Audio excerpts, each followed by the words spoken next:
Hello, এটা কি আফজাল সাহেবদের বাসা? আপনার কাছে ঠিকানা নাই, চোখে দেখেন না? বাসার নেম প্লেট খুঁজে পাচ্ছেন না? না, নেম প্লেট তো পাচ্ছি না। মানে তো যার কাছে আসছেন তাকে ফোন দেন, আমাকে কেন জিজ্ঞেস করতেছেন? You are so sweet. কি বলতে চাচ্ছেন আপনি?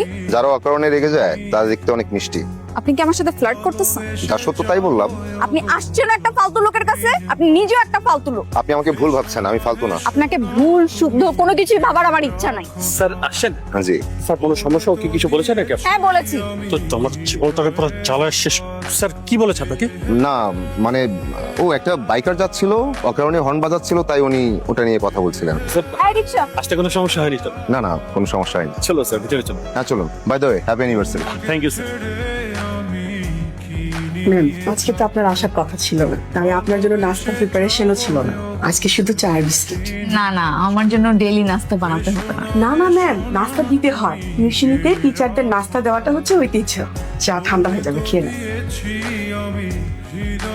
ম্যাম, আজকে না আপনার ইন্টারভিউ দিতে যাবার কথা ছিল?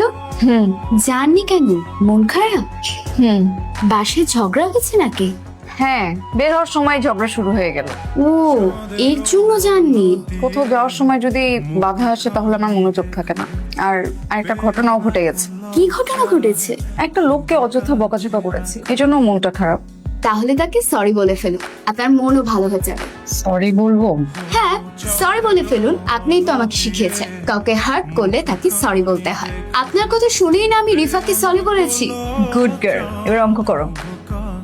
আমার কাছে আরো 3টে সম্বন্ধ এসেছে, এর মধ্যে একটা আমার খুব পছন্দ হয়েছে। উচ্চ বংশীয় মেয়ের বাবা একটা গার্মেন্টস এর মালিক। এখন জিজ্ঞেস কর এই মেয়েটাকে কবে দেখতে যাবে। ভাইয়া, গার্মেন্টস মালিকের অনেক টাকা, তাই বিয়ে করতে হবে। গার্মেন্টস মালিকের কি এমন টাকা আছে? আমারও খুব বেশি টাকা নেই, কিন্তু বিষয়টা হচ্ছে স্ট্যাটাসের। এরকম একটা খানদানি বংশের ছেলে তো যে কোনো ফ্যামিলিতে বিয়ে করতে পারে না। ভাইয়া বলো। আমার যখন মনে হবে আমি কাউকে বিয়ে করতে পারবো তখন বিয়ে করবো, তখন তোর মাধ্যমে ওনাকে জানাবো। আমার মাধ্যমে কেন জানাতে হবে? তখন তো বাবা তোর সাথে এমনি কথা বলবে, সরাসরি জানিয়ে দিবি। ও হ্যাঁ, আমি বিয়েতে রাজি হলে তো ওনার আমার সাথে কথা বলতে কোনো সমস্যা থাকবে না, আমি সরাসরি জানাবো। কবে তার কাউকে পছন্দ হবে সেটা জিজ্ঞেস কর। এই যে আমি বাড়িতে একা একা থাকি, আমার নাতি নাতনি থাকলে সময়টা ভালো কাটতো। হ্যাঁ ভাইয়া, তুই বিয়েটা করে ফেল। আমি স্কলারশিপ নিয়ে চলে গেলে বাসায় বাবা একদমই একা হয়ে যাবে। আমি আমার সিদ্ধান্ত জানিয়েছি। বিয়ের সিদ্ধান্তটা দ্রুত কার্যকর করতে বল। আর হ্যাঁ, মনে যেন থাকে মেয়ে হতে হবে উচ্চ বংশীয়। হ্যাঁ ভাইয়া, মেয়ে হতে হবে উচ্চ। চাপ খা। May I come in sir? Yes. Sir, আপনার একজন রিলেটিভ আপনার সাথে দেখা করতে চাচ্ছেন। আমার রিলেটিভ? জি স্যার। আচ্ছা, পাঠিয়ে দেন। Okay sir. আসতে পারি? এসে তো বলছেন, আসেন।